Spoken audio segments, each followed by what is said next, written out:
Hello and welcome to Around Cincy Town. I'm your host, Brandon Williams, and with me in today's studio is Sean Grossman. Sean, how you doing today? I'm good. How you doing, Brandon? Good, good.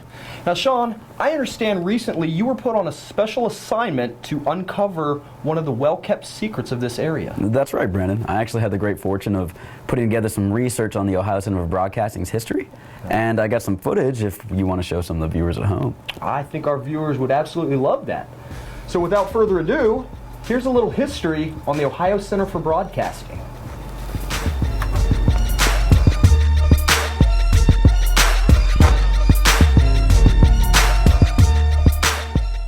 The broadcasting industry is ever expanding and always growing. With projected revenue growth of 7.3% yearly and on the rise, the demand in the industry can only grow also. That's where the Ohio Center for Broadcasting comes into play.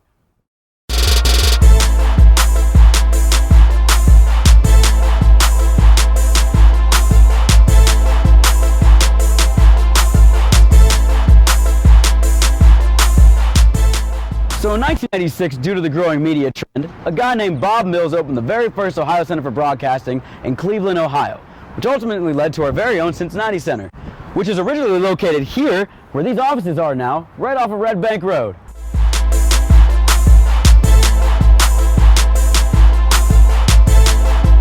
Let's see what the people think about our local media and what they know. What's your name? Cherie Riley. All right, I'm Sean. Nice to meet you, Cherie. Okay, so to begin with, do you know who Tony Sands is? He is a local weatherman.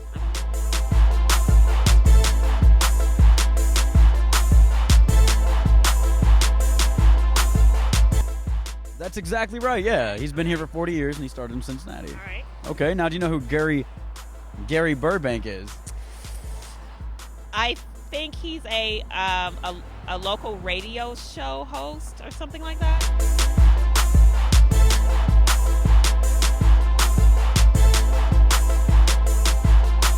Yeah, that's exactly right. He started in Cincinnati. He's been around for 40 years, and then he went national. Okay, cool. All right, now do you know who Dan Carroll is?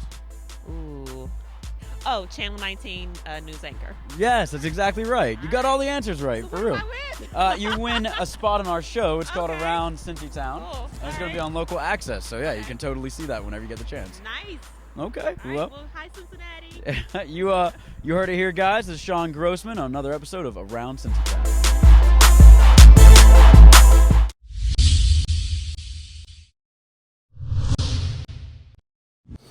All right, let's keep this going. And Lee! Oh, folks, we are in for a treat today. One of our field reporters, Lee Whitaker, is actually stopped by the office today. Hey, Lee, would you mind stopping in real quick? Hey, how's it going, Brandon? Hey, good. How you doing, buddy? I'm good. Good. Now, Lee, we're just wrapping up our Around Cincy Town show, but I figured we'd bring you on because I understand that you actually just wrapped up an interview yourself with a pretty interesting person. Oh, I did. The school director of the Cincinnati campus of the Ohio Center for Broadcasting, Mr. Phil Brown. Phil Brown.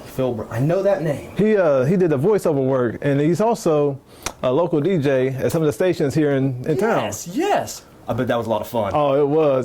He's a hilarious guy, laid back, and if you want, I mean, I got some footage you want to show your viewers. If Really? Yeah. I think they would love that, actually. From my interview. Perfect. Well, in that case, folks, we're about to see our field reporter, Lee, go toe-to-toe with an industry professional.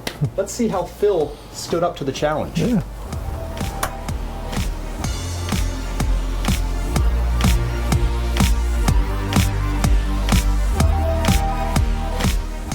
Hi, welcome to Around Cincy Town. I'm Lee Whitaker, and today I will be talking with the school director from the Cincinnati campus of the Ohio Center for Broadcasting, Mr. Phil Brown. Mr. Brown, welcome, and thank you for doing this interview with me today. Thanks for having me today, Lee. Can you tell me a little about OCB and about what your role is here at the school? Sure. OCB actually was started about 30 years ago as a need for the broadcasters in the area, both in radio and television, that we're wondering where are we going to get our next batch of people to be working here. So the school was devised and put together to answer those needs. Since then, we have been here in Cincinnati, like I said, for the last 30 years, having hundreds and hundreds of grads that have gone through the program and become successful. and just a one heck of a program and a great way to get yourself into the industry. Okay. All right. So can you tell me what does this school offer that a traditional 2-year or 4-year college don't offer? That's a great question, Lee. Matter of fact, we're pretty much different completely from a college, whether 2 or 4 year. We are a completely hands-on school. Oh, okay. We have no textbooks at all. The program is short too. It's only 9 months in length. So you can become certified in both television and in radio with hands-on skills and make yourself marketable in both industries by the time you graduate. Okay, now what's the percentage of people that go through, what is the percentage of graduates that come out of your school? Well, with us being accredited, we actually have to have at least 72% of our students that go through the program graduate and be placed into positions. So unlike the 2 or 4 year college, you may go through, say, a 4-year communications degree program. At the end of the 4 years, you get the graduation ceremony, get your diploma, and they'd say, good luck, hope you get a job, where we actually have to help you get that job. Okay, so why is it so important to have hands-on training in the field of broadcasting? Well, I think I myself can learn better hands-on, and maybe you're that way also. Yes. And if somebody would give me a manual and say, here, go home and read this and come back tomorrow, we'll do a test on it, I'm like, there's no way. Me either. Yeah. I can do much better with a hands-on training approach and actually get my hands wet and get into the equipment and see what it's all about. Unlike a classroom learning situation that's completely classroom learning, that's it, and I've never been in a studio, I've never touched a piece of equipment, I don't think a TV or radio station nowadays is going to hire somebody like that. Okay, so tell me, when a student enters OCB, should they focus on a certain field? Like, should they focus on television or radio? Is there a certain field that they should focus on, or should they take it all in? Another great question, Lee. Actually, they should probably focus, maybe if they want to do radio, that's fine. But what I would say, probably the best way, is to look at both industries. Because when it comes time to graduate, you're marketable then in skill sets in both. Okay. And even though your love may be radio, maybe or may not there's an opening in radio at the time, but there's one in TV. Okay. So therefore you could start in television, transition to radio, and also vice versa. We've had a lot of people that have gone through the program and not really started the way they wanted to, but eventually they get to that platform because both of them are kind of interchangeable. A lot of the skill sets you learn here, both on to air and behind the scenes, are applicable to both industries. Oh, okay, I got you. All right, I would like to thank you for talking with me today. Thanks for having us. Thank you. And I'm Lee Whitaker from around Cincy Town, and this was Mr. Phil Brown from the Ohio Center of Broadcasting, the Cincinnati campus.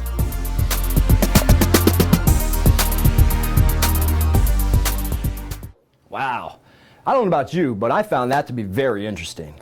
Moving on, we have field reporter Shawana Sims, who was lucky enough to get to sit down with a couple of the local broadcasting personalities in the area, including whiz DJ Don Juan Fachot and producer of Fox 19, Miss Tiffany Brown. Let's take a look and see what they had to say.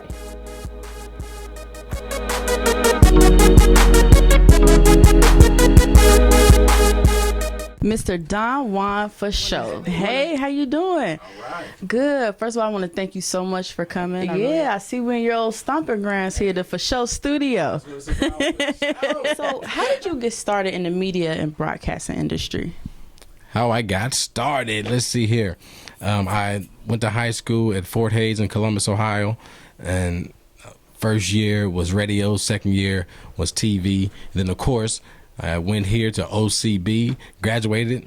Well, let's go back. I got my internship, and then I graduated. So that's how I got my start, right here at OCB. So how do you maintain longevity and staying relevant in the industry? What I do is remain humble and always say yes. Never say no. All you got to do is say yes. Nah, you just say yes all the time, man. You know, they ask you to do something, you know, say yes. And that's how you remain in this game for a while. And be persistent. All right. So there are a lot of students out there who are interested in this industry. What would you tell that young man or that young woman that, they want to get started, but they don't necessarily know how to contact the right resources, or maybe they just need that little piece of advice to give them that push? What I say is that works for me is Stay persistent. If this is something you're passionate about, whatever that you're passionate about, you're going to do whatever you got to do in order to get to where you got to go. So just stay passionate and make that thing happen. So out of everything you learned, when you attended the Ohio Center for Broadcasting, what was the most important thing that you learned and applied to your career to make it what it is today? What I applied was take everything that your instructors are telling you, and they're not going to tell you nothing wrong because they've been there. And I put that into everything that I do at the Wiz today, whether it's show prep, just getting prepared for your show, what show prep is, just applying that to, your everyday life and on the air as well. And when you say that, that reminds me of seeing that for show studio. It was that like your determination, or you say, you know what, this gonna be my studio. I know that this is what I'm supposed to do. This is it for me. Exactly.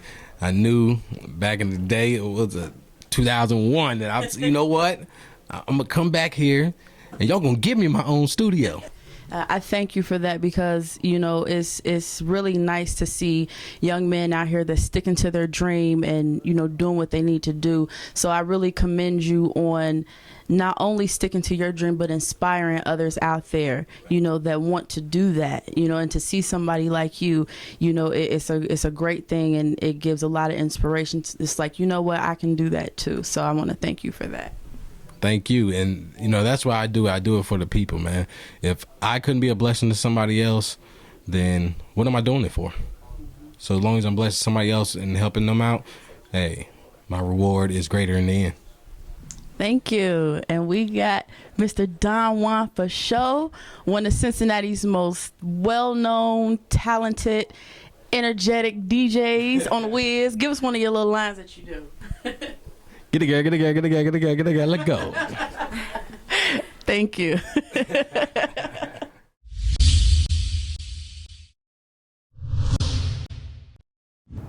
Hello everyone, this is Around Cincy Town, where we have the latest and greatest news for your ears. Today we have a very special guest with us, Mrs. Tiffany Brown. Hello Tiffany, how are you? I just want to thank you first of all for taking the opportunity to talk with me. I'm very honored, to be talking with you today. Thank you for having me. Not a problem. So we'll just jump right in. Okay. How or what influenced you to get into the media and broadcasting industry? I'd have to say my dad is probably the biggest influence I've had as far as especially getting started. Watching him when I was younger, he was a cameraman and a writer and a stunt, everything. My dad has done pretty much everything in this industry. So seeing that and seeing how cool it could be probably really what got me started. I mean, he'll tell you all the time, it's an ego-driven industry. Everybody thinks they can tell their story better, and I always thought I could tell it better. Wow, so that's like cream of the crop. So you were like at an advantage to have your own dad like right there in the house with you. Yeah, he definitely was a motivator, and he was the one, he never pushed, but he was definitely like, let me show you this world. Yeah, and I enjoyed that. That's great. That is awesome. So how long have you been at Fox 19? At Fox 19, I've been here 7 years. My first year, I started out as a production assistant while I was actually attending OCB. I got hired while I was a student. 9 months in, I got hired as a full-time editor for weekend and overnights. Okay. And then slowly tried to work my way to a better schedule because those overnights and weekends were no bueno. Yeah. And then I recently got promoted to segment producer for the 9 a.m. for the Morning News and Morning News Extra. So that's currently what I do now. Wow, that's amazing. So you say you went to the Ohio Center for Broadcasting. So did you go to the Cincinnati campus or the Columbus campus? I was at Cincinnati campus. Cincinnati campus? Okay, wow, that's amazing. So being at Fox 19, have you ever thought about tapping into other areas of TV production?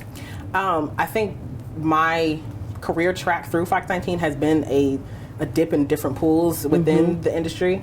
Like I said, I started out as production, so that was the production side. I was trained in our control room, and so I know audio and how to direct and our Chiron operations and such, and then obviously camera and prompter. When I moved to editing, that's a different side, which is a different skill set. So I did that. Now what I do now is technically considered, I guess, PR work. What I do is I book all of our in-studio guests. So I have met, celebrities, I've met people from around the city, but I'm basically public relations for our studio, which is completely different than production or anything else. So Wow. yeah, being here just kind of lets me see a little bit of everything. That sounds really fun. So, with TV, you also have radio. Have you ever thought about doing something with radio, or do you want to stay in television? Me personally, I'd rather stay in television, only because, and I know radio people will fight me to the death, but radio, just like newspaper, is dying out with satellite XM, and that's a different medium. Regular AM FM radio will probably be gone at some point. So I'm all about moving into the next big medium. Television will be antiquated soon also. So I am trying to move our station and our anchors and such onto a more relevant platform, which is internet. So I'm just kind of moving along with the trends. Wow. A lot of people don't know how to do that. Right. What is in the future for Tiffany Brown? Do you want to branch off and have your own production company, or do you want to just stay within this industry doing production and editing and PR, work? What's in the future for Tiffany Brown? It's so weird, because when I started, I've been doing production and such since before high school. So I always knew I wanted to be a director. That's where I was always working towards. I wanted to direct. Wow. But then I got into different aspects of it, and I wanted to direct, and then I was like, I don't want to do this anymore. Not that I didn't want to, but I was like, I see something different, and not better, but something different. Let me try that. So then I tried the editing thing, and I was like, I could do this forever. No, I can't do that forever. So now I'm in PR work. I really enjoy PR work, so I might move into that. But I sit in a lot of meetings with our higher ups, like our news directors and our GMs, and I'm in a couple committees and such that are made to kind of help shift us in the right direction. And I really want to be in charge of it all. Like I think I can. Everybody, like you said, is ego driven. Everybody thinks they can tell their story better, and I think I could shape this better. Television, it's a great time to be in television because of the new mediums and social media and how the market is changing, and I want to be a part of what shapes that. So I think I'm going to go ahead and try to gun for a news director and own my own station, and try to see how try to move the industry into that trend. It's a new trend, so internet, here we come. That is amazing. That is awesome. And it's nice to hear you talk about all of those good things that you're doing, because there are people out there, especially young women, because this is a predominantly male industry, so what would you say to that young woman that wants to shoot high, because when you're in a predominantly male industry, you feel like maybe there are only certain jobs that you should take or do. So what would you tell that woman that wants to, shoot high and do the things that you're doing? Just not to be afraid. A lot of people always told me, you are better fitted for. People always just tell me that I could be Oprah. You could be the person in front of the camera doing all the work. And I'm like, no, I always want to be the one behind the camera telling everybody what to do. No, that's right. And having people tell me, like, no, I think you should stay in your... No, I'm not going to stay in my lane. I'm not afraid to dream big. I'm not I'm not scared to be vocal. I'm not one to shy away from anything, conflict, anything. I do have tact, so I will tell people you learn how to speak to people properly. But don't be afraid of anything. Don't be afraid of people, and go with it. You never know how far you could go. Yeah, that's great. Well, I want to thank you so much for doing this. I really appreciate it. Problem. And your dad is going to love this. Oh, my dad. Again, Dad, she would rather do the dishes than watch those Japanese movies. All bad. Well, thank you so much. And there you have it, Miss Tiffany Brown, Fox 19. And this is Around Cincy Town.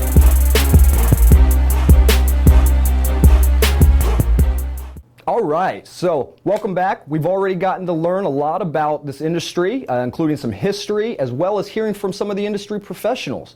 Now what I'd like to do is tell you a little bit about the demand of this industry, and with that I have Dalton that has put together some statistics and interesting facts for anyone interested in getting into this.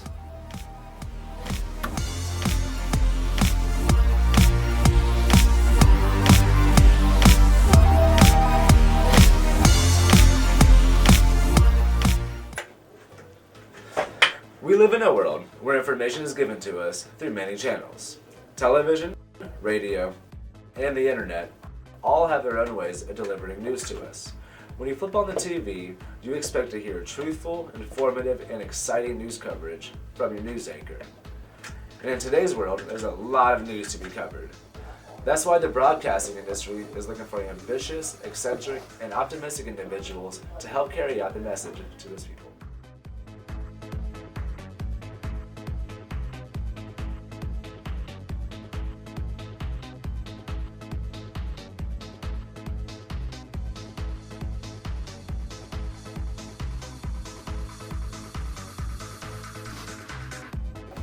So how do you go about finding a job in the industry? Well, first you need the proper training. And there are plenty of schools and institutions out there that are eager and ready to help you do just that.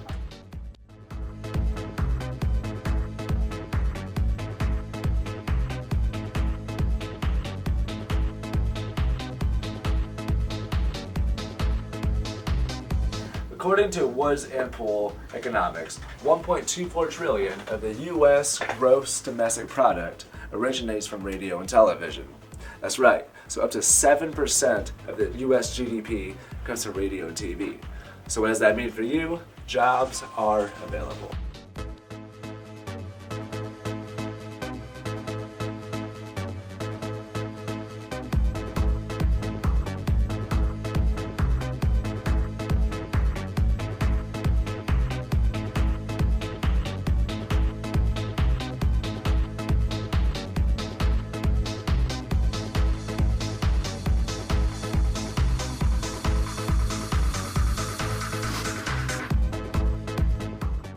Now let's talk TV.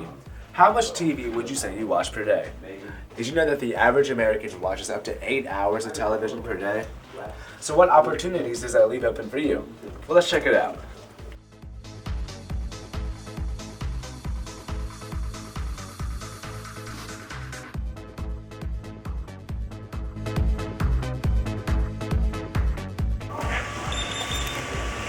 So if you're looking for a career that will challenge you, put your creative mind to work and try out broadcasting. There is no limit to what you can accomplish in this industry. You can go from getting coffee for the network anchor to becoming the network anchor. Or from the guy who's listening to the radio to the guy who is delivering news on the radio. The opportunities are endless. Thanks for tuning in, and I'll see you next time.